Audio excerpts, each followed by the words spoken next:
আমেরিকার গোয়েন্দা নেটওয়ার্কের ইতিহাসে নজিরবিহীন আঘাত। মধ্যপ্রাচ্য জুড়ে ছড়িয়ে থাকা যুক্তরাষ্ট্রের গোয়েন্দা স্থাপনা ও স্পর্শকাতর নজরদারির যন্ত্রপাতির উপর ইরানের ক্ষেপণাস্ত্র ও ড্রোন হামলায় তৈরি হয়েছে মারাত্মক নজিরবিহীন ক্ষতি। মার্কিন সংবাদ মাধ্যম এনবিসি নিউজের এক প্রতিবেদনে এ সংক্রান্ত চাঞ্চল্যকর তথ্য উঠে এসেছে। ঘটনার সাথে সংশ্লিষ্ট 4 জন নির্ভরযোগ্য সূত্রের বরাতে জানানো হয়েছে, এই ধ্বংসযজ্ঞের আর্থিক ক্ষয়ক্ষতির পরিমাণ কয়েক বিলিয়ন ডলার ছাড়িয়ে গেছে। প্রতিবেদনের তথ্য অনুযায়ী হামলায় সিআইএস সহ অন্যান্য মার্কিন গোয়েন্দা সংস্থার কার্যালয়ের রাডার ব্যবস্থা এবং উপাত্ত সংগ্রহের নানা আধুনিক যন্ত্রপাতি মারাত্মকভাবে ক্ষতিগ্রস্ত হয়েছে। মার্কিন গোয়েন্দা সম্প্রদায়ের ইতিহাসে এই ঘটনাকে এ যাবৎকালের সর্ববৃহৎ ক্ষয়ক্ষতি হিসেবে বিবেচনা করা হচ্ছে। সিআইএ ও সামরিক বাহিনীর যৌথ ব্যবহৃত বেশ কিছু কৌশলগত কেন্দ্র লক্ষ্যবস্তু হওয়ায় পরিস্থিতি সামাল দিতে প্রস্তুত মার্কিন প্রশাসন। ভেঙে পড়া পরিকাঠামো পুনর্নির্মাণ এবং বিনষ্ট সরঞ্জাম দ্রুত গতিতে প্রতিস্থাপনের লক্ষ্যে মার্কিন কংগ্রেস ইতিমধ্যে জরুরি ভিত্তিতে বিশেষ তহবিল বরাদ্দ দিয়েছে।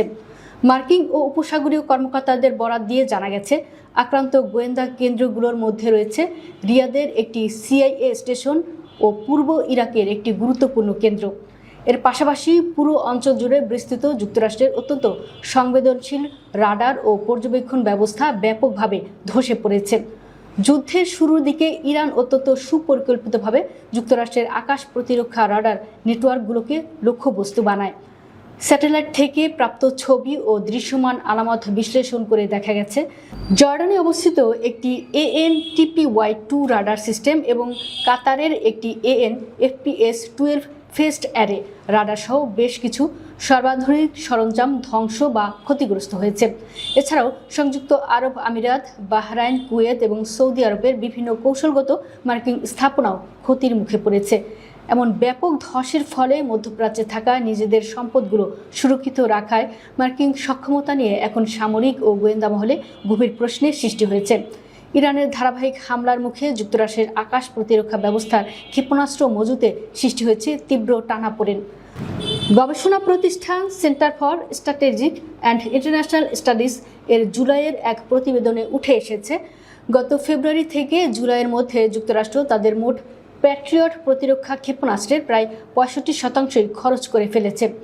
একই সঙ্গে যুদ্ধ শুরু হওয়ার পূর্ববর্তী সময়ের তুলনায় ব্যালিস্টিক ক্ষেপণাস্ত্র প্রতিরোধী থার্ড ব্যবস্থার ক্ষেপণাস্ত্রের মজুতও অন্তত 38% হ্রাস পেয়েছে।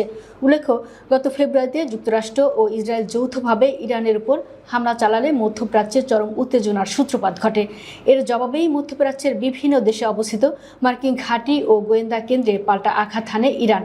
পরবর্তীতে পাকিস্তানের মধ্যস্থতায় জুনের মাঝামাঝি সময়ে দুই দেশের মধ্যে যুদ্ধবিরতিতে একটি সমঝোতা স্মারক সই হলেও বাস্তবে তা থমকে আছে। চুক্তির নানা জটিল শর্ত এবং গুরুত্বপূর্ণ হরমুজ প্রণালী দিয়ে মুক্ত নৌ চলাচল নিয়ে যুক্তরাষ্ট্র ও ইরানের মধ্যকার মনস্তান্ত্রিক ও ভৌগোলিক বিরোধ এখনও বহাল রয়েছে।